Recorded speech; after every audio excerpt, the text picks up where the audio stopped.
One warm winter morning, Will, Kenny, and his daddy suited up to go outside on a big forest adventure.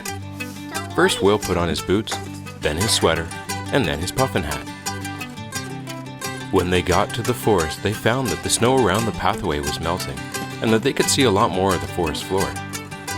The forest was big and had many tall trees.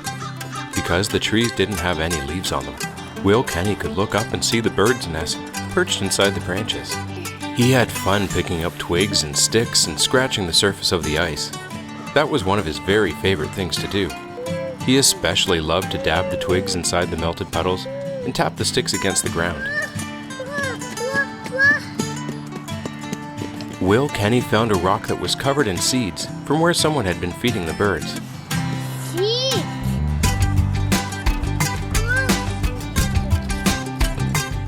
Then he found some bright green plants growing up from underneath the snow. He wondered what they were.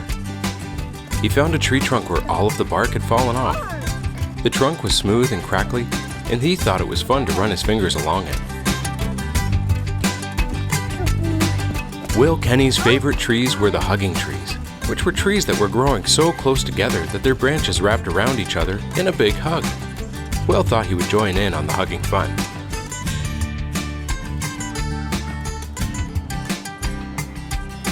And then he saw it.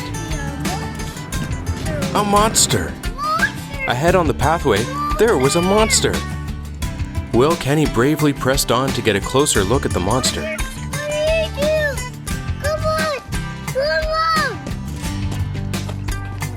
Over the slippery ice, through the trees, and finally, he got close enough to see it.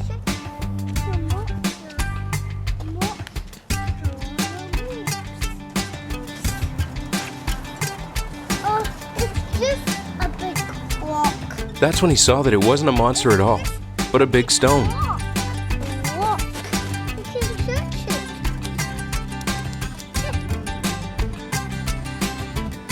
A little further ahead, Will, Kenny found a small flock of chickadee birds, fluttering from branch to branch and eating sunflower seeds someone had left for them on the forest floor.